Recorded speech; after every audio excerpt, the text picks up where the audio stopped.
Exercise 7.4 third sum. A conical flask is full of water. The flask has base radius r units and height h units. The water is poured into a cylindrical flask of base radius on the xr units. Find the height of the water in the cylindrical flask. சரி, conical flask cylindrical flask ரெண்டு shape. Conical flask ஃபுல்லுமே தண்ணி இருக்குது. Measurement எதுவுமே values கொடுக்காம ஆறு H அல்ஃபபெட்லேயே கொடுத்துருக்காங்க. Conical ஃப்ளாஸ்கோட radius வந்து ஆறு, ஹைட் வந்து ஹைச் யூனிட்ஸில் கொடுத்துருக்காங்க.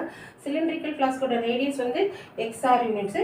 சிலிண்ட்ரிக்கல் ஃப்ளாஸ்கோட ஹைட் தான் கண்டுபிடிக்கணும். அது ஹைட் ஒன்று நேம் பண்ணியிருக்கோம். ஓகேவா? இது ஃபுல்லாக தண்ணி இருக்குது. இந்த தண்ணியை அப்படியே எதில் ட்ரான்ஸ்ஃபர் பண்ணுறாங்க? சிலிண்ட்ரிக்கல் ஃப்ளாஸ்கில் ட்ரான்ஸ்ஃபர் பண்ணுறோம். அப்போனா என்ன சேமாக இருக்கும்? ஒரே அளவு இதுதான் தண்ணி. ஒரு பாத்திரத்துலேருந்து இன்னொரு பாத்திரத்துக்கு பார்த்தீங்கன்னா வால்யூம் சேமாக இருக்கும். Volume of conical flask is equal to volume of cylindrical ஃப்ளாஸ்க்குன்னு வச்சு ஈக்குவேட் பண்ணால் H1 என்னன்னு கிடைக்கும். கண்டுபிடிக்க வேண்டிய வேல்யூ எப்போது லெஃப்ட் சைடு வர்ற மாதிரி எழுதுவோம். நம்ம வந்து சிலிண்ட்ரிக்கல் ஃப்ளாஸ்கோட ஹைட்டு தான் கண்டுபிடிக்கணும். ஸோ லெஃப்ட் சைடில் என்ன எழுதுறேன்? Volume of cylindrical flask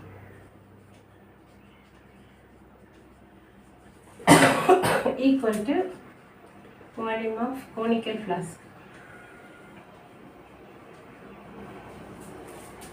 Okay, height தான் கண்டுபிடிக்கணும். சிலிண்டரோட ஃபார்முலா என்னது? Pi R square height. Pi radius வந்து capital pi r squared H1 equal to 1/3 by r squared height. இது வந்து வால்யூம் ஆஃப் கோனு, இது வால்யூம் ஆஃப் சிலிண்டரு. சிலிண்டரோட ரேடியஸ் இங்கே என்ன நான் கேபிட்டலாக நேம் பண்ணிக்கிறேன்.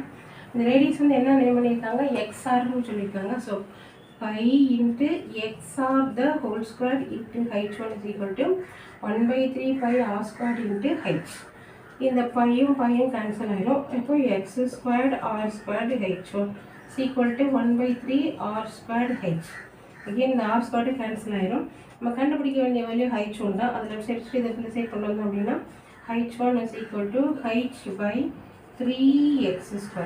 அதான நியூமரேட்டர் H இருக்குது, யூனிட்ஸ். மெஷர்மெண்ட் எதுவும் கொடுக்கல. இதுதான் height of the cylindrical flask. H1 is equal to H/3x² units. இல்லை பேச முடியாது. தேங்க்ஸ்.